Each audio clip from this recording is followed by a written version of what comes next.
এদিক থেকে স্ট্রেট হচ্ছে সমুদ্র। আমার তো গাড়িটা দারুণ লাগে। প্রচন্ড রোদ, কিন্তু একের পর এক রাইডার।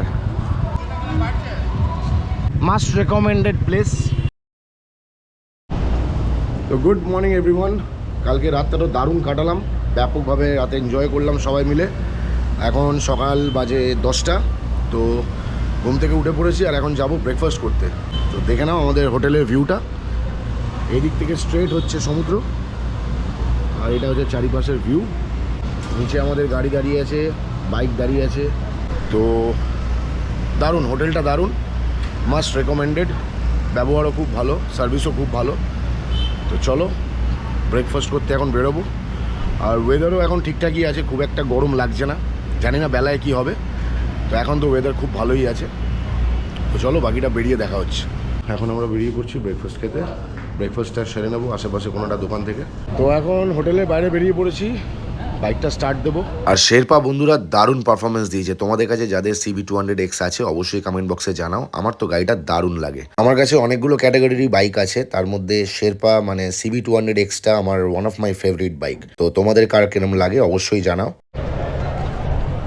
তো একটা দারুণ জায়গায় পার্কিং করে দিয়েছি 3খানা বাইক। এখন দারুণভাবে 3জন দাঁড়িয়ে আছে এখানে। সমুদ্রের পাড়ে ব্রেকফাস্টটা সেরে নেবো আমরা এখন গিয়ে। তো মিত্র ক্যাফের এখানেই বাইকটা পার্কিং করে দিয়েছি। এখন আমরা যাচ্ছি ব্রেকফাস্ট খেতে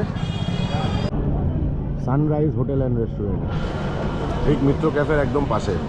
তো এখানে এক একজন এক এক রকমের নিজেদের পছন্দের মতো ব্রেকফাস্ট অর্ডার করে দিয়েছিল। আমি নিয়ে নিয়েছিলাম মশালা ধোসা, অন্যরা নিয়েছিল পুরি সবজি।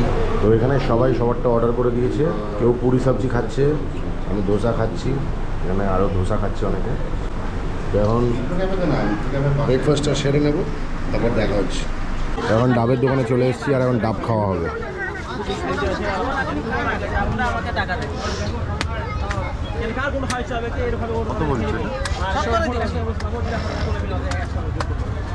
তো হাতে ডাব চলে এসছে। তো এখন সি বিচে একটুখানি কেনাকাটা চলছে টুকটাক। ব্রেকফাস্ট হয়ে গেছে।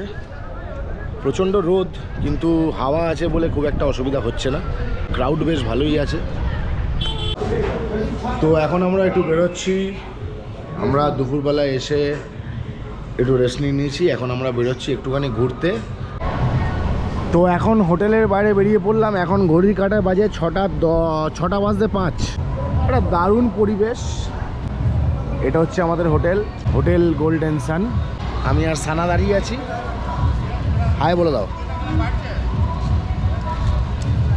সানা চমকে গেছে, ওর মা বুলেটটা নিয়ে ধুম করে বেরিয়ে গেল। আর একের পর এক রাইডার। এখানে নব, আর এদিকে তো প্রফেশনাল রাইডার সৈনী। তো আমরা এখন বেরিয়ে পড়লাম বিকেলবেলা। এখন ঘড়ির কাঁটায় বাজে 6টা 5। এখন মুম্বার বাইকে আছি, পেছনের সৈনী আর সুদেশনা আসছে। তো এখন আমরা দীঘার আমাদের হোটেল থেকে বেরিয়ে যাচ্ছি এখন বিচের ওখানে। দারুণ অনুভূতি। বন্ধুদের সাথে যারা আসবে তারা তো আনন্দ করবেই, ফ্যামিলির সাথে যারা আসবে চেষ্টা করবে এই জায়গাটা থাকার। Must recommended place. এখান থেকে বিচ জাস্ট 5 মিনিটস। তো সানা আমাদের সাথে আছে এখন। সৈনী আর সুদেশনা বেরিয়ে গেল। তো আমরা একটা দারুণ দীঘার সিনিক বিউটির মধ্যে থেকে এখন বাইক নিয়ে চলে যাচ্ছি নিউ দীঘা থেকে ওল্ড দীঘা। এই হচ্ছে দীঘার মন্দির, জগন্নাথ মন্দির। একটা অপূর্ব সুন্দর জায়গা, অনেকটা বড় এরিয়া নিয়ে মন্দিরটা।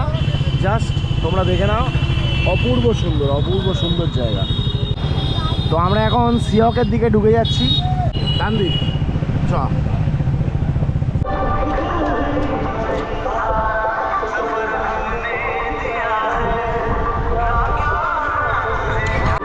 তো এখন ঘড়ি কাটায় বাজে 6টা 35।